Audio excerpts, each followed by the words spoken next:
bit dizzy, but we can always share some disease. It's just a cup in time. This song doesn't have to rhyme. Life's all of us, not every moment we can be feeling fine.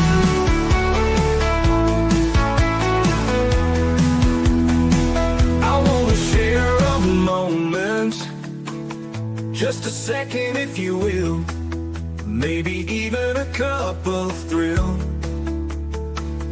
We could share this performance. It's tea time, come sit with me. Well, welcome guys, Miss Liz in the house. And this afternoon show, if you're looking for it, it is on Zoom.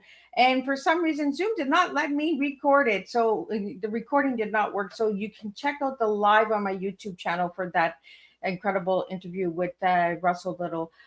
We had some glitches. But tonight we have Joni Jordan in the house, and we're going to talk about her book. I'm going to pull that up as well. But before we get started, you guys know how Miss Liz rolls. We get you over to Facebook, LinkedIn, Instagram, TikTok, Spotify, YouTube, all those amazing platforms. We get you to like, follow, and subscribe. And we get those tea times out, and we do make a difference with sharing all of these incredible tea times together. Because I could not do this without all of you guys. It's teamwork. It's the tea with me makes a beautiful team of tea. And that's what we serve in this house. So let's get started with disclaimer and then a beautiful intro. And we're going to get Joni in here. We're going to spill her tea. And her tea tonight that we're serving is technologist, musician, and novelist. That's the tea we're serving in the house. So disclaimer for Miss Liz's Tea Time live show. Miss Liz's Tea Time is a global platform dedicated to share real life stories, diverse perspectives, and meaningful conversations that inspire awareness, healing, and connection. Miss Liz is going live using StreamYard. Before leaving a comment during the live broadcast, please grant StreamYard permission to display your name at StreamYard.com. Please be advised that all the content brought forward for any Tea Time show is presented in good faith. However, discussions may include opinions, beliefs, and perspectives that do not necessarily represent the views of Miss Liz or the Tea Time platform. Information shared by the guests is based on their own experiences and is perceived to be accurate at the given time of airing.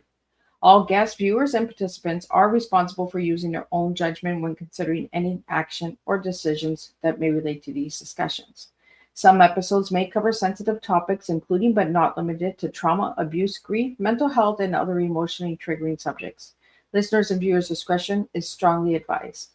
Tea Time with Miss Liz is an open discussion forum designed to offer insight, inspire awareness, and create connection. It is not a substitute for professional, medical, legal, or therapeutical advice. If you require professional support, please seek assistance from qualified professionals or trusted resources in your area. If you have any questions regarding this disclaimer or the content of the discussion, you are welcome to contact me, aka Miss Liz, directly at my email at bookingmissliz@gmail.com or visit my link tree at Miss Liz's Tea Time.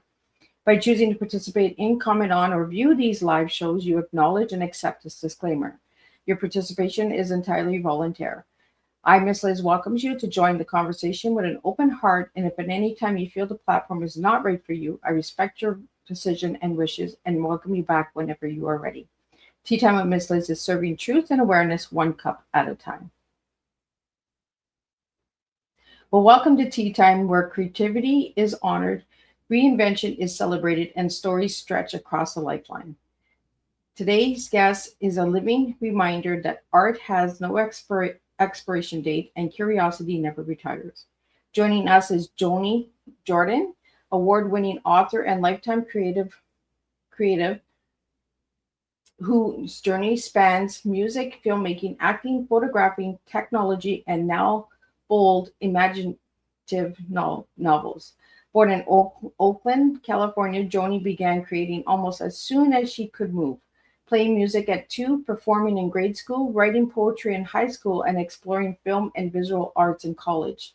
After decades as a professional musician, performing alongside legendary artists of the 60s and 70s, Joni embraced yet another evolution later in life, turning to novel writing while traveling and rediscovering her voice on the page. Her work reflects reintervention, resilience, and the fearless act of beginning again. So grab your cup and settle in. Today we celebrate the many lives of a creator, and the courage it takes to keep answering the call of art. Let me get Joni in here. Let's spill some tea together. Welcome, Joni. Hi, that was quite an introduction. Well, thank you. I try to do my best to go deep. I go deep in the tea. So, Joni, welcome to Tea Time. It is a pleasure to have you here.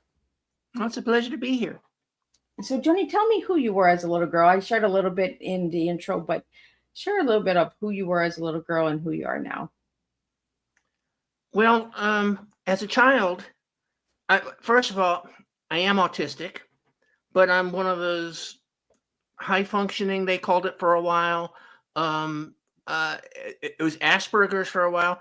I have gifts, and my gifts were in the creativity realm. And now I don't remember this. My mother had to tell me when I was 2.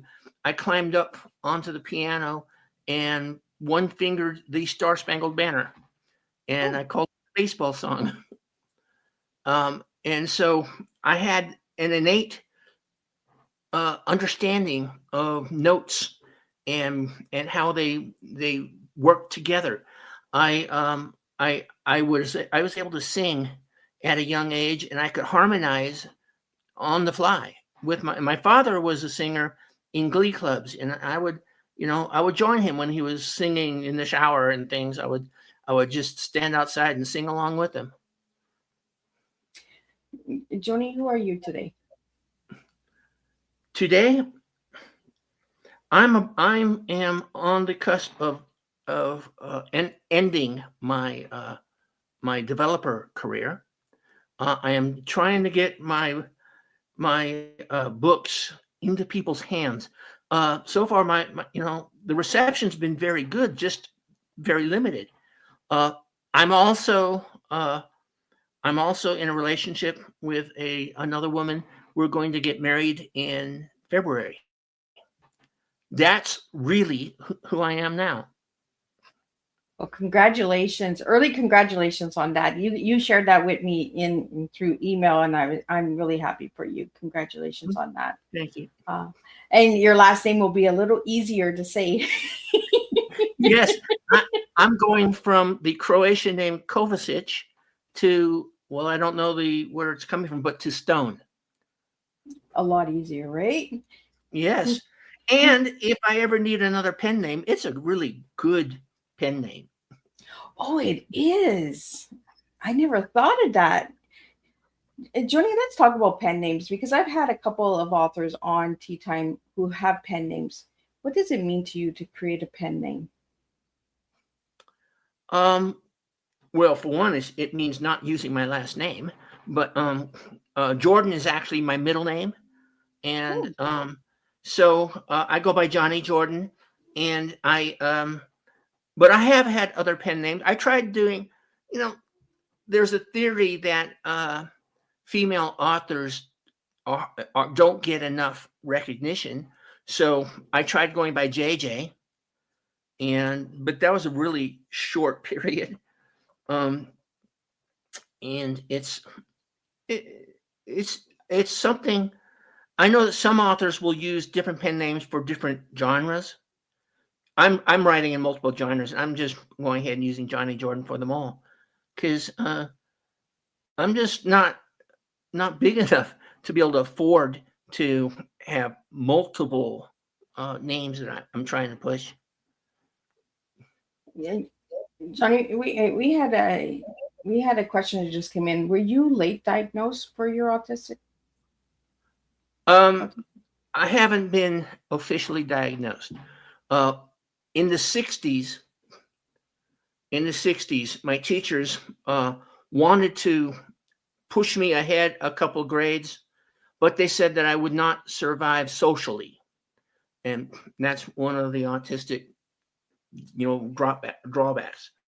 When I was, I've been in therapy for about 6 years for just therapy, and I told my therapist once, I've been noticing a lot of these questionnaires about autism, and they're so familiar and to what I'm living. And she goes, "Oh, you are so autistic." Now, she can't diagnose me, but she can recognize all the symptoms. So Yeah. yes, it would be late. I would say I was probably about 60 when we came to that conclusion. Yeah, because a lot of adults are being diagnosed with it as a late diagnose. So that's why they were asking. I want to get into your tea, and then we're going to get into your book. I'm going to pull your book up and all that good stuff. But your tea that you gave me was technologist, musician, and novelist. Why'd you give me those three words? Well, I am a technologist. I'm a developer. I've been working as a developer since the late 70s. And I should be retired now, but I'm still working because I promised them that I will see this machine through to its end. And the end is coming. We just can't agree on when. As a musician, I toured with some top Latin bands. I played with members of Carlos Santana's Abraxas album. I played with Carlos Santana's brother Jorge, the late Jorge Santana. So I got into a position where people could recognize me on the streets. I would go into a building and the guard would come up and say, "Hey, didn't I see you last night at things like that would happen." So it was kind of cool. It really was. But when I left California, I pretty much left that behind and went back to something that I loved in high school, and that was writing. So when did you start writing books?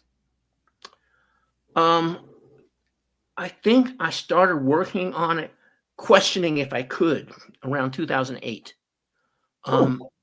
And I think I had my first completed book around 2010. So it took you 2 years for the first book, right, Johnny? No, actually, I finished the first book and I shopped it around, and they said, this book is too big. It was 160,000 words.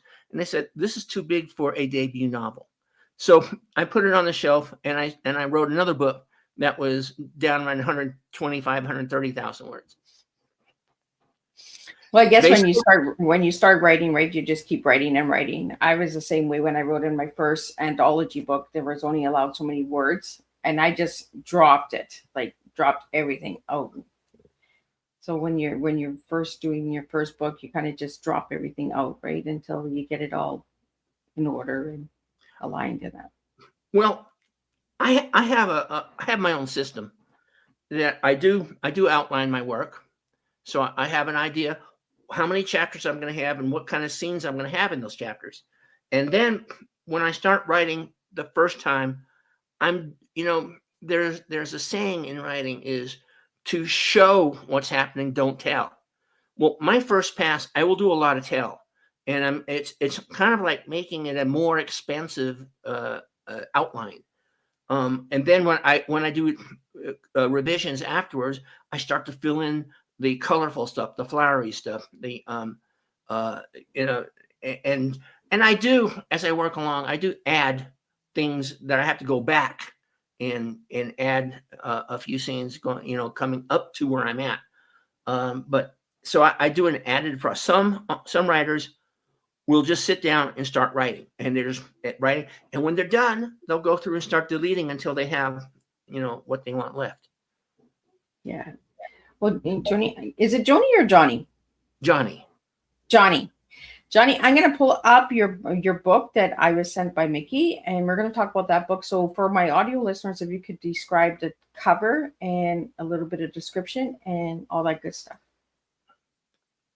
Okay, this book it's the third book, the final book in a trilogy called The Mother of All Viruses.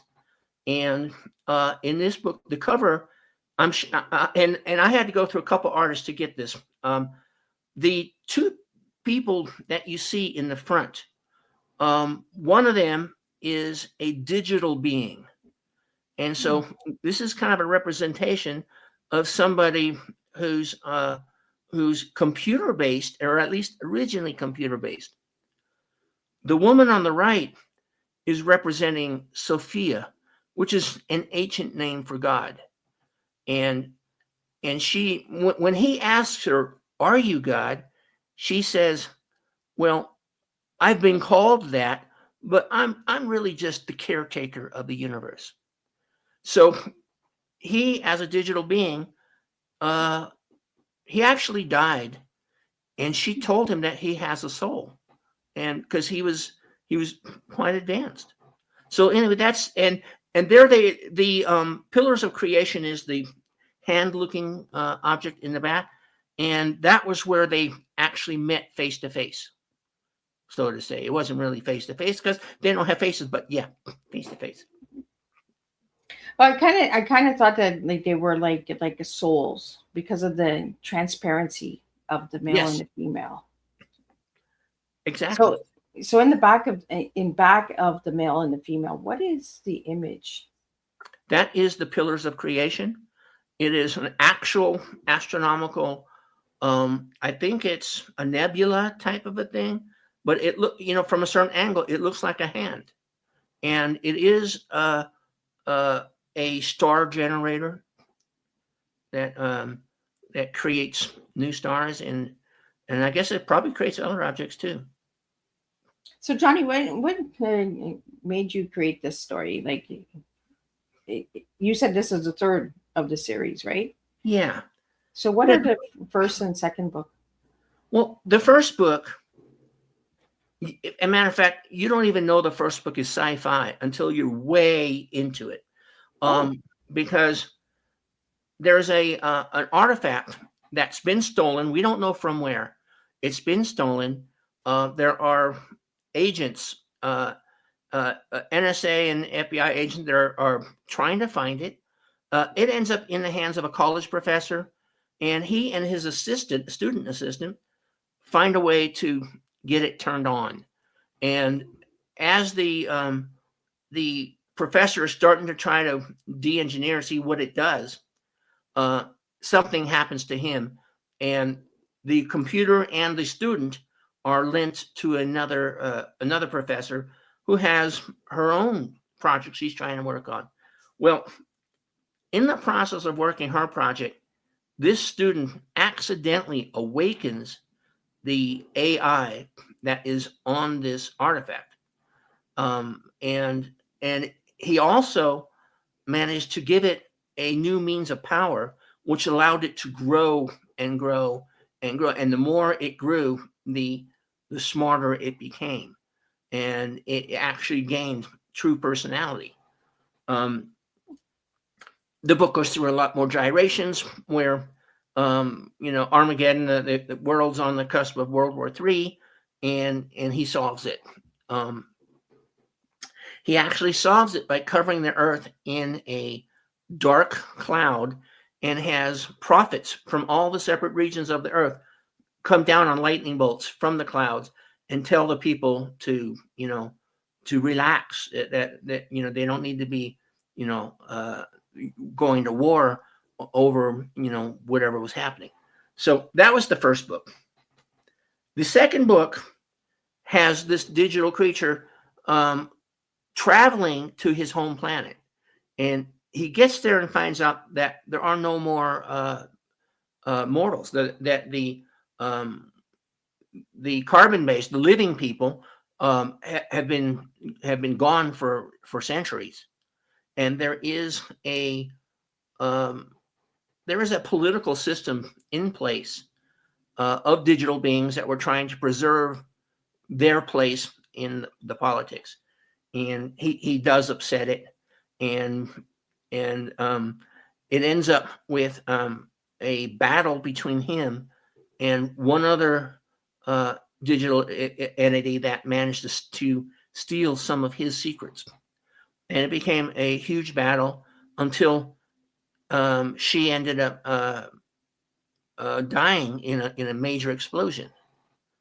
And so that was his journey, and the next part of his journey is that he kept hearing a voice way out in the universe, and a lot of all three books have this digital entity questioning his own sanity. He hears voices and wonders, what does that mean? Are they real voices, or is he just hearing things? He also, in order to battle the second entity in the second book, he ingested a paranoia virus, a code that was written to create paranoia. Well, he ingested it knowing that she would try to enter his cells and steal it. And it did. And that, well, I just gave away the ending of book 2. We can just say, whoops, what happened? I'll be like the judge and say, please disregard everything I just said. Everything that was just said, please ignore it. But you know what? You gave away the ending of book 2. That'll get people to want to buy book 3, the book that we're talking about tonight. Johnny, how did you get the title of this book? I actually originally planned to do 5 books, and I planned to do them kind of like a hand of poker.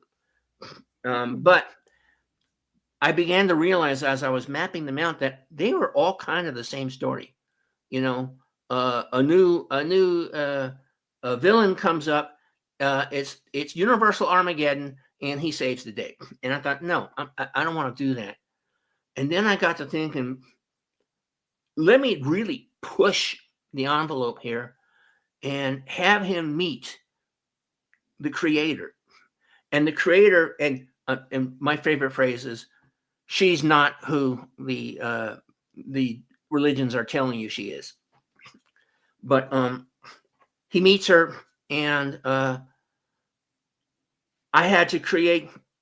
So I had a beginning and had an ending, and I had to create a way for him to find that. And he still had to work through fears that he was having mental breakdowns and paranoia.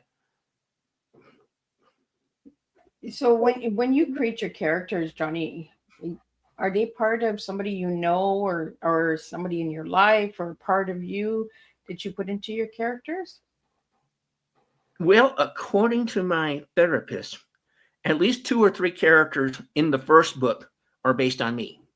Oh, so that's interesting. So yeah, and I can't deny that. Yeah, it's I do put a lot of myself in them, but I have another book that was about a band that I did based off of some of a kind of a composite of some of the musicians I had known, during my career. But generally, no, I'm just creating a character who I can use to move my story along in the direction I want it to go. And also, and maybe this is my own mental defect, but as I'm writing it, the characters kind of help me move things along. They tell me who they are and who they should be. I've heard that from a lot of writers, that the character kind of comes and tells how they want to be described, how they want to, like, their emotions come out, how they tell the story. Yeah, it's almost like sitting down and having a conversation with the inner self and telling you, this is what we need, this is the message we're giving you, and this is what you need to write and create. Yeah. Well, we had a question that just came in, and it's, how did your early start in music shape the creative voice you bring to your novels today? Well, my music, again, it was a gift, one of my autism gifts. And I used to tell them that I didn't really memorize the songs that we were playing, and all the songs we were playing were off of our first 2 albums. I didn't really memorize them. I just knew how they went generally, and I'm figuring out the notes I'm going to play like 3 notes ahead. And I used to kind of say that offhandedly, and it was pretty true. But it was recently, as I'm getting older, and I realized it was extremely true, that I just have I have a gift to be able to play the notes. My granddaughter likes to come to me and say, "Here, listen to this for 30 seconds," and then she takes it away and asks me to play it. And I'll play it, and I'll even go into parts that she didn't play for me yet, because that's kind of naturally where it should go. So Johnny, can you read notes like on music paper, or do you hear the notes? Because my son, he hears the notes and he just plays them. If you give him note paper with the music on it, the notes and all that, he can't read it. I can read notes. I can't sight read. You know, some people, you can put it down and they just play it. I can't do that. I can read them and I can figure them out. I have even taken 3 or 4 different sets of horn transcriptions and put them together into a keyboard transcription. Oh. And so I understand the notes, but it's not something that I can just, you know, sit down and do. And I honestly have a real hard time with reading the timing. I can read what the notes are, but, you know, I just don't feel the timing from the paper. So yeah, I'm more like you said. I hear it and I can play it. Yeah, because my son blows me away. Like when he goes to drums or guitar, he just plays it, and I'm like, "How do you know how to play that?" And he's just like, "It's in here, Mom. I don't know how to explain it." Yeah, that's exactly. And also I played guitar in a couple of my first bands. I played clarinet in high school, and that time I could read, which didn't help my piano playing because I could only read the treble clef. So Johnny, what is your favorite instrument? Well, my favorite instrument is probably trumpet. I can't play it. I can't play it, but I wish I could. I realized this before CDs came out, when we're still on vinyl. I realized as I went through my collection of albums that I had trumpet players, flugelhorns, more trumpet players, and I'm going, wow, that's really what I like. That's what I wish I could do. I borrowed a horn from a friend, and I couldn't get notes out of it. I can borrow a sax and get notes. I have a flute. I can get notes out of it, but the trumpet didn't like me. So Johnny, what inspired the shift from decades of music to writing long form fiction? Well, I moved from California to Arizona, and then from Arizona to Denver to Colorado. But when I left California, I left my bands behind, and I found myself in a position where nobody knew me. In California, musicians knew me, and they would call me and say, "Hey, our keyboard player can't make it. Can you be here on the 6th?" But I left that all behind. So I was kind of like, I had no choice. I had to find another outlet for creativity. And can you share the moment that sparked the idea of the alpha and omega of all viruses? I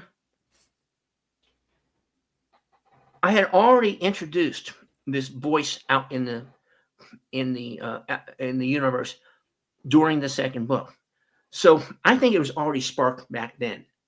I had a plan of what I was going to do, and it's actually there's 2 parallel stories that are going on in that book. One of them is also how the young boy who brought him to life, the college student, he goes through a journey of his own where he's learning about the dangers that women face, and you know, why women go to the bathroom in pairs if they can, because you know there's men standing around, and men, you know, you just don't know what they're going to say. So he goes through that journey of because in the beginning of the book, he and another woman, his colleague, were kidnapped by the government, and they threatened her with sexual assault. And he could have called the digital person, the digital they had a mental connection, so he could have just called him and had him come, but he didn't. He kind of wanted to wait and see where this was going. He didn't understand the level of fear that she was experiencing. But as he goes through his journey, he does learn and learns to respect it, understand it. So, Johnny, how does being autistic influence your creativity and storytelling style? It's the source. I got asked today because someone was talking about taking their ideas from other books or from this or that, and I said, no, I don't do that. I just come up with my own ideas, and so it's a well, I don't like to use the word blessing, but it is. I'm just lucky to have this ability that can just have these ideas, and not always when I'm having a fever pitch delirium. It just sometimes they just come to me, but I do have those too. Well, it's your uniqueness, it's beautiful. Like you're shining through. You're not taking from other people. You're bringing in your own form of art. And that's different. And what we have to really open up doors and opportunities for is that uniqueness. You know, you do it different than others. And I'm big on getting that out there is let's keep sharing who we are. Let's be different and let's do different and let's get different results. And that's exactly what you've done with your books and your stories is you've done it your way. I try. I kind of did the same thing when I was playing music because I didn't listen to a lot of other bands and a lot of music. I just listened to what we were doing and concentrate ours because I didn't want to start writing music based on something that Sting did or I just I wanted it to be fresh and unique and out of the box. What art form sticks to your soul the most? Is it music? Is it writing? What sticks to you the most, Johnny? You know, when I'm asleep, it's music, and partly because I can never shut the music off in my head. I've always got music going on, and so when I'm sleeping, I'm playing music in my sleep. Um, but when I'm awake, when I'm conscious, um, I'm really, if I'm watching a movie, I'm rewriting what they just said. I could have written that better, um, and it's just so when I'm awake, it's all about writing, forming the words. I've done some poems here and there too. Matter of fact, I've got another poem I have to get on my vows. Well, now that you bring up the valves, I have a question here. What what role has your fiance played in your journey of confidence and growth as a creator? She's been incredible. Now we've been committed for 18 months now, um, and I wouldn't be who I am without the confidence that she has brought to me. Um, I mean, I was always like, oh, I don't want to hear my voice, and I'm doing these podcasts, and can I use a engineered voice? And she helped me get through that. It's like a couple of years ago. Anything I did on TikTok, I was using filters, and it's been well over a year now since I bothered using a filter. So Those filters are nice because I use them from time to time. And as you can see on the promos of the flyers, I use a cartoon character for me just to kind of take away from the attention. I don't like the attention on me. Are you the same way, Johnny? well, we used to think I was shy. As a child, we thought I was shy. Um, Come to learn that maybe it wasn't so much the shyness as much as the autism, and Oh. and the fact that I don't have highly developed emotional structures. Um, but yeah, now, as a musician, I stood behind my keyboards, or I sat behind them sometimes. But I got on stage in front of 6,000 people, and no problem. But but if they come to me with a microphone, or when we're doing our radio spots and they're asking me questions, I'm like, what was the question? So yeah, it's a little hard being the center of the spotlight, but I'm getting more used to it. Well, I think you're doing an incredible job. Thank you. You know, it's not easy being live. It's not easy being at the face of the front of the book and marketing. That's one of my biggest failures is marketing my brand. Like I'll market everybody else, I'll showcase everybody else, but when it comes to me, I'm just like, well, if you want to find out more, you can go over here and check. Yeah. I know that we have to show up and we have to come up front, but it takes courage, right? And it takes that confidence. And especially if you've been told to stay in the background. Have you been told that as a child? Like, stay in the background, be seen but not heard kind of thing? Yeah. Well, a lot of it because I was smart. And I had to I couldn't completely hide that I'm smart because I'm getting A's on my tests. But I kind of had to, downplay it in groups and in public. A few months ago, though, I did do something that was entirely new. In fact, I took my fiance. We went to Knoxville, where my parent company is, and I was in a group, and we were putting together a presentation, and nobody else would get up in front of the people to do it, so I did, and that's the first time I've ever really got up in front, and I was holding the mic and pointing to the screen, and I couldn't have done that without Kathy. And Kathy is the fiance, correct? She is. Well, Kathy, thank you for bringing Johnny to the table and getting her to showcase.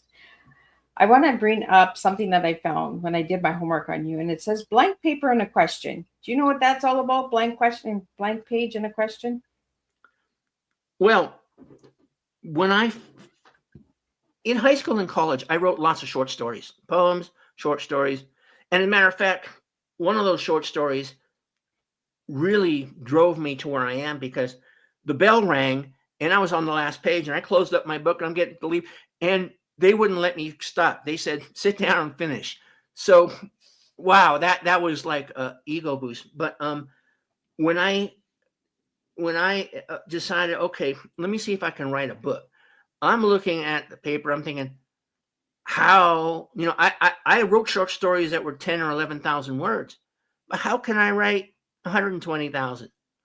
And I didn't even have a method yet to do the writing. I just sat down and started writing.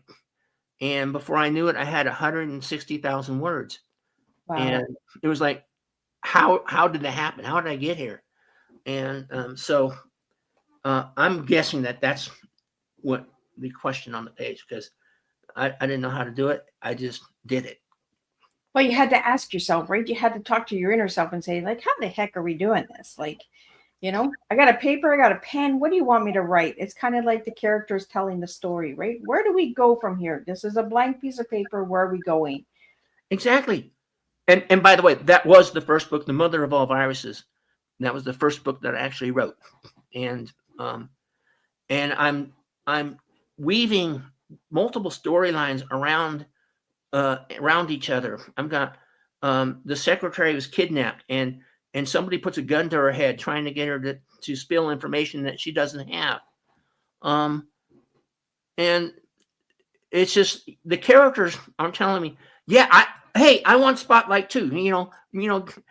I want something scary. So it was fun. Another thing I found for you, Johnny, is how many times can I edit the same book? There's no limit.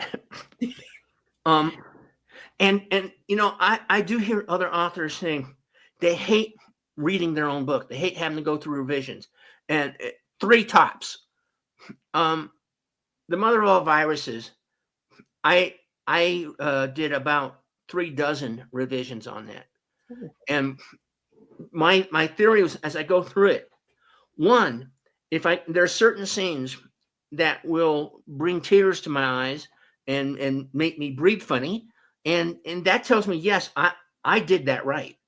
And I kept doing revisions until finally I got to a point where I didn't have to fix anything, change anything, and when I say revisions, I'm not talking about spell checking and grammar checking. I'm talking about actual story changes, structural.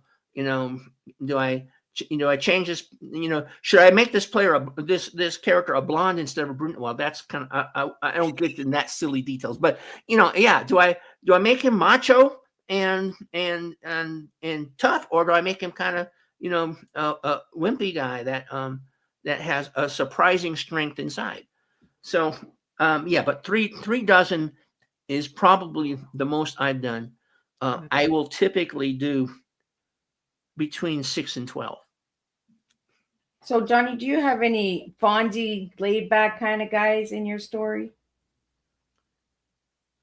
Well,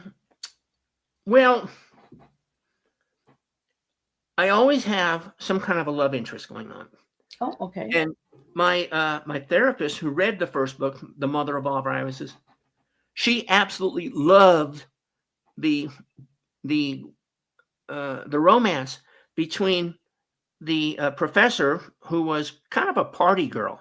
She was young and kind of a party girl, and another professor who was kind of a laid back, staid tweed guy, and you wouldn't picture them together. But slowly, as the book progressed, they became an item, and my therapist was all about that romance in the book. Well, there's always a good romance story, right? So yeah, I've got planned out after I finish what I'm on.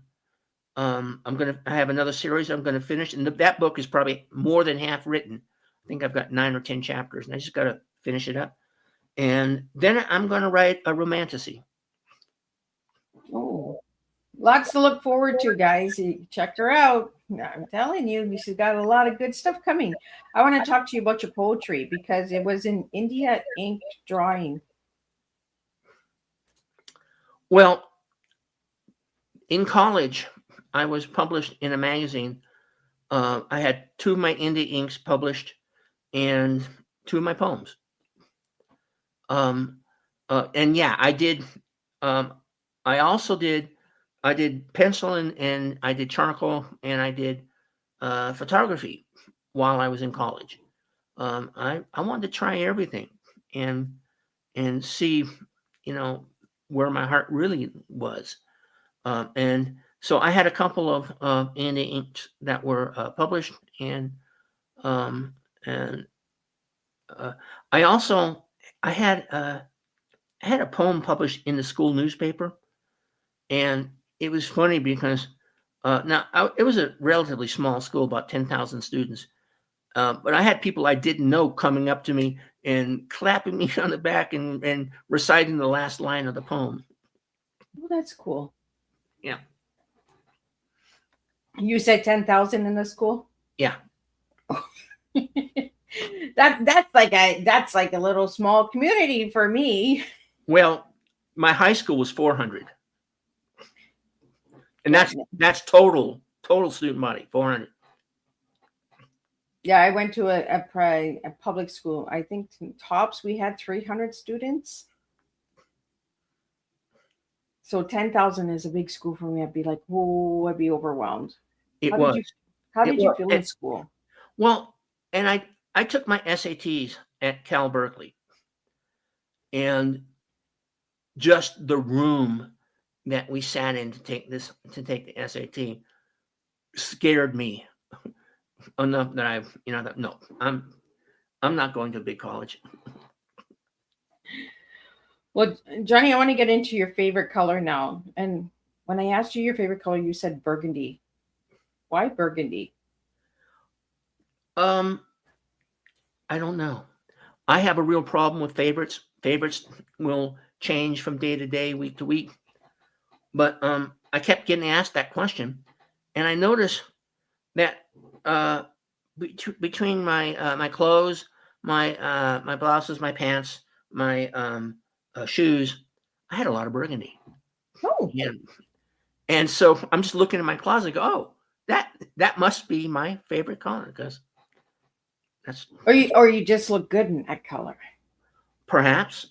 I do know, while favorites are hard to say, I don't particularly like green, Oh, and not so much with yellow. Although Kathy's got me wearing yellow more often. She hasn't got me into green yet. is there a reason why you don't like those colors? I don't know.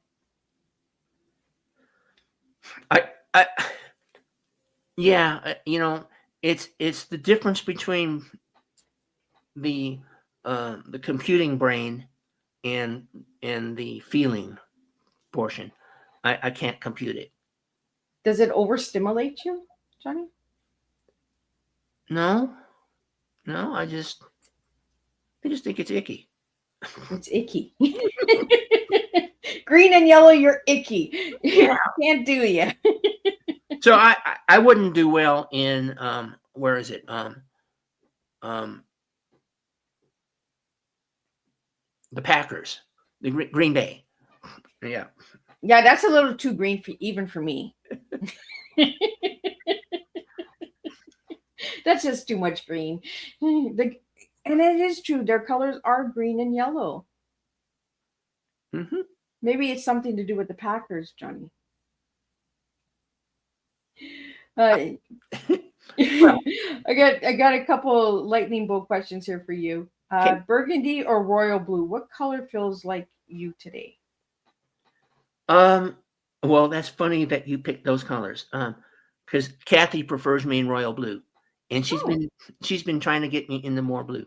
Now today, I'm wearing somewhere between red and burgundy, I think. But this is just being festive. And Johnny, what's the wildest creative pivot you've ever made? Probably when I switched from music to writing. That's probably the wildest pivot. Although, in my professional career, writing software, I've had a couple of times, like for instance, I was asked if I could write something to help match up all these unidentified monies with all these accounts that they paid money, but it didn't have the right numbers on it. So I wrote this program that, if you understand what binary is, it took all these monies and put them in binary slots and did a sort and matched them up. And the guy that I did this for, he's looking at it, and he's like the smartest guy in the whole building. He's looking at it and goes, "What is this? How can this possibly work?" And then he runs it and tests it and goes, "But it does work." So, stuff like that. I like doing that. And Johnny, what emotion sets your writing in motion?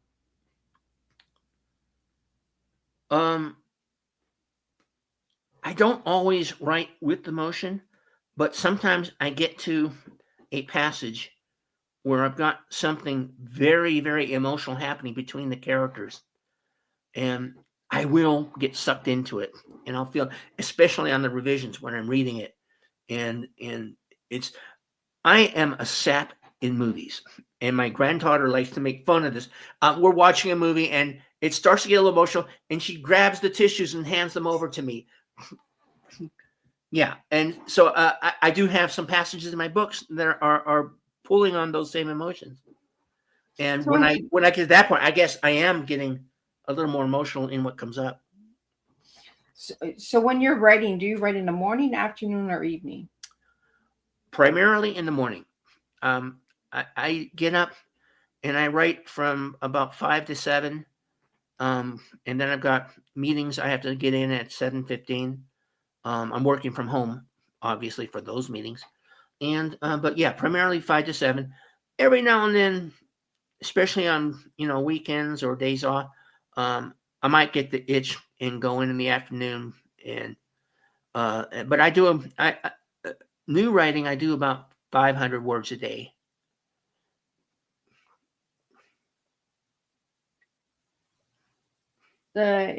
What does a liberal arts life mean to you in one sentence?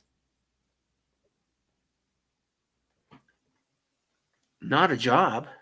Um, I can work in that job. Take your job and shove it, right? I mean, yeah, I took so many liberal arts classes, and I became a computer programmer. So Do you do any arts classes, Johnny? not anymore. No. But No, did you used to do art classes? I did. I did. Like I said, mentioned, I did pencil and I did um, charcoal. Um, my teacher would get on my case for putting too much detail in, and so he said, "Here, here's a brush." He gave me a brush about a quarter inch and some ink, indie ink, and said, "Use that." And I'm still doing fine details. And he gives me a bigger brush and a bigger. Finally, he gave me like a house painting brush, and I'm still like taking the edge of it and putting in little details. But yeah, I did do art classes. I also tried to play in the band in college. The problem was that the teacher, it was a jazz band, and the teacher played the piano. And so I said, okay, I'll take my guitar. And he says, he puts some sheet up and says, play these chords. I play the chords.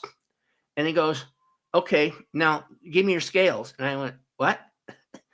So I came back the next semester, played the chords, played the scales. And then he goes, okay, read this music. I said, okay, I give up. I'm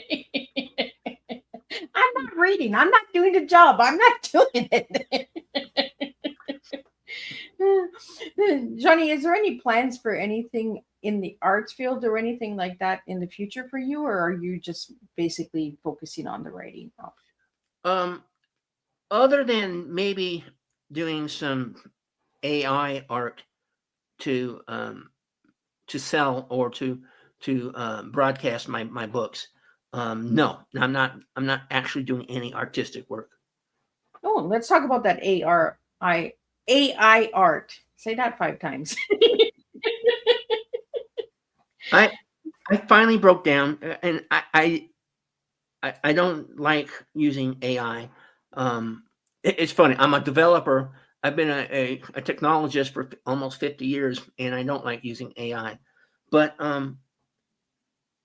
I've been posting on TikTok for a couple of years, and I think I want to try to make some videos of the characters in my books, and so I'm I'm trying to learn how to create them and then bring them to life. I think that'd be cool. Do you have a vision of what they would look like without anybody else seeing them? Like, are they blonde? Are they brunette? Are they slim? What do they Well, look like? I just started yesterday. I purchased the packages yesterday, and all I've done so far was I took a picture. In fact, the picture that's on the screen, that is the picture I use for my books. I took that picture, and I told it, make her smile and laugh, and it worked. I got a 4-second video, and my AI laughs better than I do, cuter than I do. So I use AI and I put in deep descriptions, and then I also call the AI my second husband because I argue with that thing left, right, and center. I'm just like, that is not what I'm looking for. Are you like that when you work with the AI? well, yeah, my second, third, and fourth attempts were catastrophes. I had a picture of myself at a tea party, and I told it, pick up the teacup, sip the tea, and laugh. Well, no, a teacup appeared in the middle of the screen, and it was horrible. So yeah, I wasn't too happy with it. And the only other thing I've ever done is I did get an old copy of Chat GPT, and I made it an old copy so that it wasn't learning from what I gave it. Oh, And I fed in one of my books called Something About Nobility. I fed in part of the first chapter of it, and I said, what author does this resemble? Give me a comp. What author, what books does this resemble? And it politely came back and said, okay, we can cut this part out. No, no, we're live. It was Sense and Sensibility. It came back and said that was the comp. And I went, okay, that's flattering, but it's wrong. But okay. So, but Johnny, you mentioned something about a tea party. Since you're on tea time, tell me what you enjoyed about that tea party. Well, Kathy and I went to this resort, and so we went to tea, and they brought out a stack of sweets, and I told them ahead of time. I said, I can't have chocolate, so and no chocolate, no mint. So give me alternatives to that, and they did. And it was pretty fabulous. And so we're doing that, and we're drinking our teas, and it was a unique and good time. We got to pretend that we're sophisticated with the little finger up. With the little finger up. Yeah. Did you dress up for your tea party? I'm sorry? Did you dress up for the tea party? Oh, no. No, because we didn't know about it. We just went there for a weekend, figuring that we were going to, hike, see the mountains, see the goats. And then this tea party was there. I said, well, let's do it. So no, that would have been nice to dress up like for the Ascot races. And so Johnny, since you're getting married, what kind of theme do you have for the wedding? Do you have a tea party theme, or? Well, actually, we tried to get married in Canada 2 weeks ago. And well, you could come and get married in Cornwall, and then I could come. Well, we were we tried to get married, and I took them all the documents that was in the website, and they went, oh, but you're from the States. You need to get a Canadian lawyer to wrap all this up and send it up here so they can, go through your documents. And that'll take 4 weeks. Wow. So we came back kind of disappointed. We have agreed that as far as we're concerned, we are married. And so February 2nd, everybody show up. We're just going to get a courthouse wedding. And we're calling it a help me, brain. What is it? Ball and chain, I think it's called. No. We're just running off and getting married, and then we're going to have a reception later in the year. So what do you call that? The Vegas wedding, right? Where you just go and get hitched. Something like that, except without Elvis. Well, Elvis would be nice. So, Johnny, if anybody wanted to get your books or learn more about you, where could they reach you? And if you could spell out your website for the audio listeners. My website is www.jordyn@largebooks.com. And but the easiest way to find me would be just to go into Amazon and search for Johnny with I space Jordan with a Y. And awesome. That'll list up all the books and all the reviews, and they are good reviews. Well, that is a good thing, right? When they're the good reviews, that's a good thing. I did recently get my first 1-star review, first in my life. And the 1-star review is because I don't have the second book in the series out yet. And she was complaining that I'm invested in these characters and I don't know what happens. I said, well. So she liked the first one. She wanted to get into the second one to see where it was going. And I'm stuck because I need to get a new book cover designer to for the second book. The book's written. It's there. It's ready to go. Just need covers. Well, then she can give you a 5-star once the book is up, right? But you know what? Sometimes having those 1 stars opens up opportunity because it's a feedback and it gives you more opportunity to bring that book and show them, look, you gave me a 1, now you're going to give me a 5 when you read book 2. Well, it certainly shows people that I'm not buying my reviews. Yeah, absolutely, because there's a lot of people doing that. Yeah. Well, Johnny, I want to thank you for joining me on Tea Time. I'm just going to do a wrap up of what tonight's tea time was, and then we'll be back on Thursday with 2 more tea times, and we're going to do that all over again. We have just a couple more tea times left for season 6, and then we'll be starting season 7 in February of next year. What a beautiful and expansive conversation. Johnny, thank you for showing us that creativity is not a chapter. It is a lifelong companion. You reminded us that reintervention is not a detour. It is a constitutional. I can't say that word. Each season of life adds a new instrument to the orchestra of who we are. Tonight, we learned that it is never too late to begin again, to explore new mediums, or to trust the pull of curiosity. Your journey affirms that artistically deepens with time, experience, and courage. To everyone watching, may you leave this tea time inspired to honor your creative spark, no matter your age or path. The story inside you still wants to be told. Until we gather again, keep creating, keep evolving, and keep listening to the art that calls you forward. And I'll see everybody same time, same place on Thursday, and we'll do it all over it again. Bye.